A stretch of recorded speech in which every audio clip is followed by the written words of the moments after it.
దేవుని పరిశుద్ధ నామమునకు మహిమ కలుగును గాక. ఆమేన్. ఈ ఉదయకాల శుభములు మీకు తెలియజేయుచున్నది రెవరెండ్ కె శ్యాంబాబు.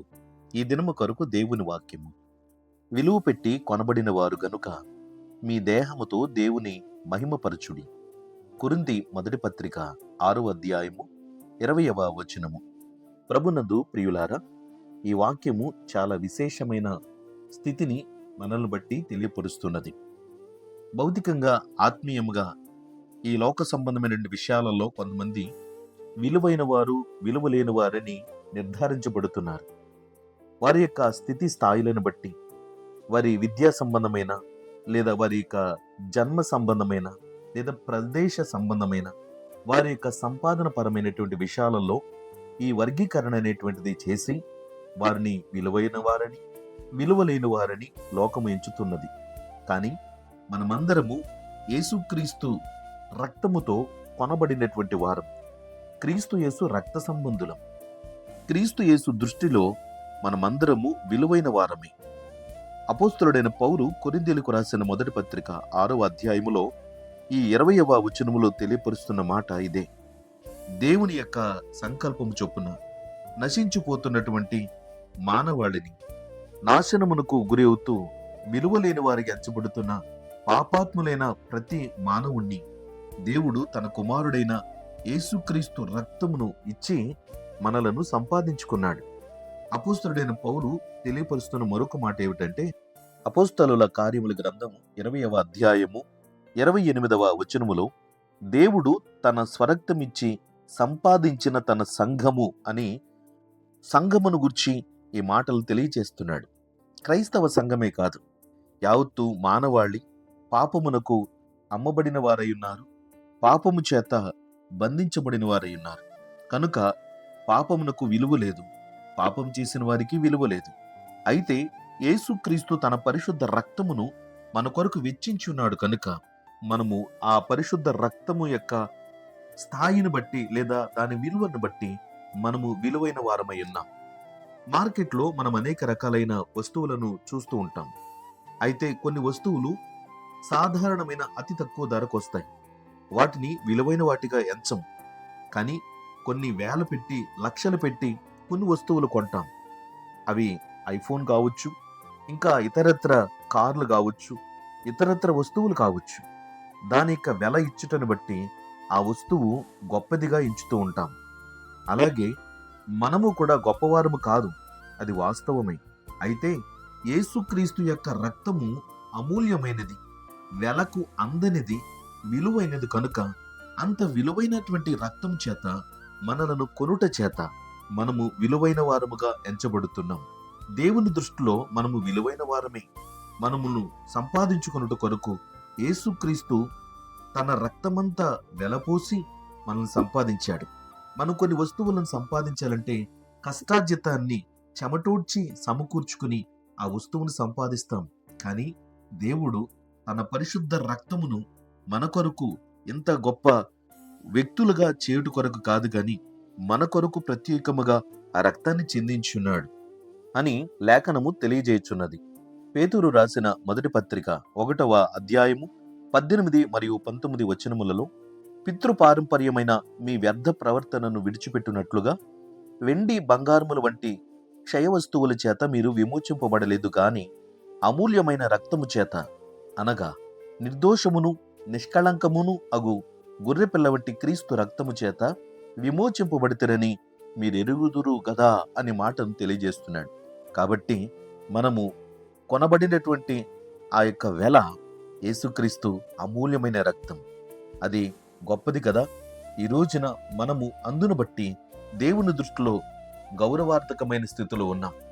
మనము వట్టినే దేవునికి స్వంతము కాలేదు. దేవుడు తన యొక్క ప్రయాసముతో మనలను పాప బంధకముల నుంచి, లౌకిక సంబంధమైనటువంటి కార్యకలాపాల నుంచి మనలను విమోచించి కాపాడుకుని ఉన్నాడు, సంపాదించుకున్నాడు. కనుక దేవుని వాక్యం ప్రకారంగా ఈ లోకములో మనము విలువలేని వారముగా లోకస్తుల ముందు ఉండవచ్చును, కానీ దేవుని సన్నిధానములో మనము చాలా విలువైన వారం.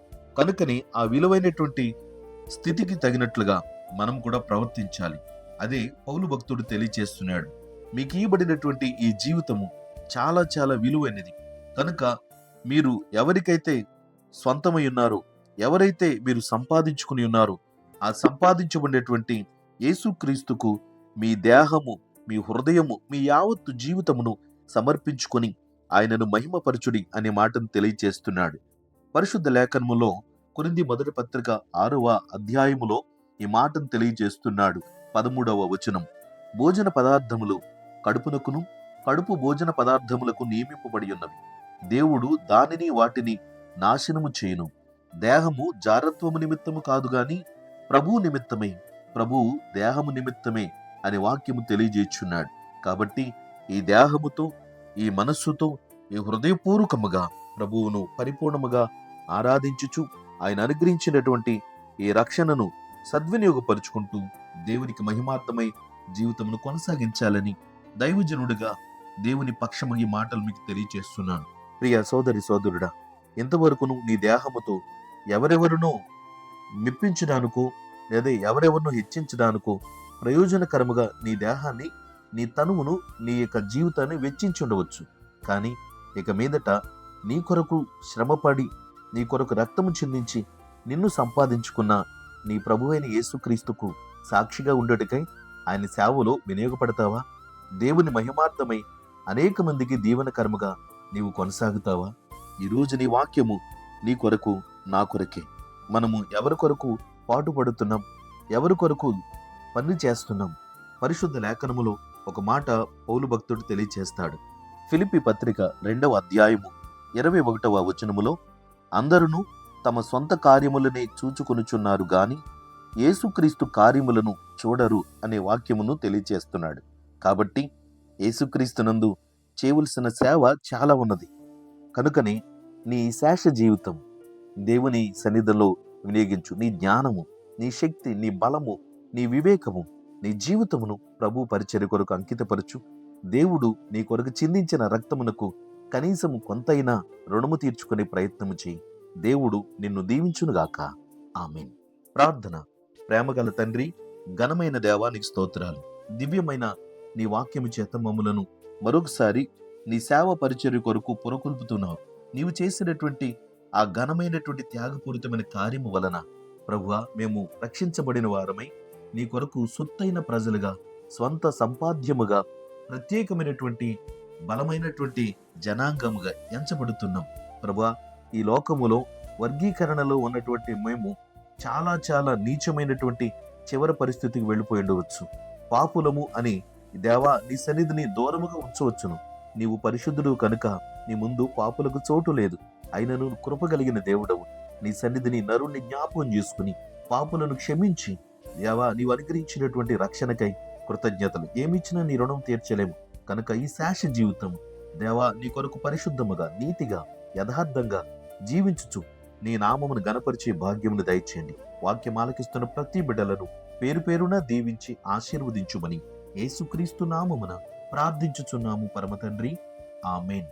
తండ్రి, కుమారుడు, పరిశుద్ధాత్మయను త్రియేక దేవుని దీవెన ఇప్పుడు ఎల్లప్పుడు మీకు తోడయుండునుగాక. ఆమేన్.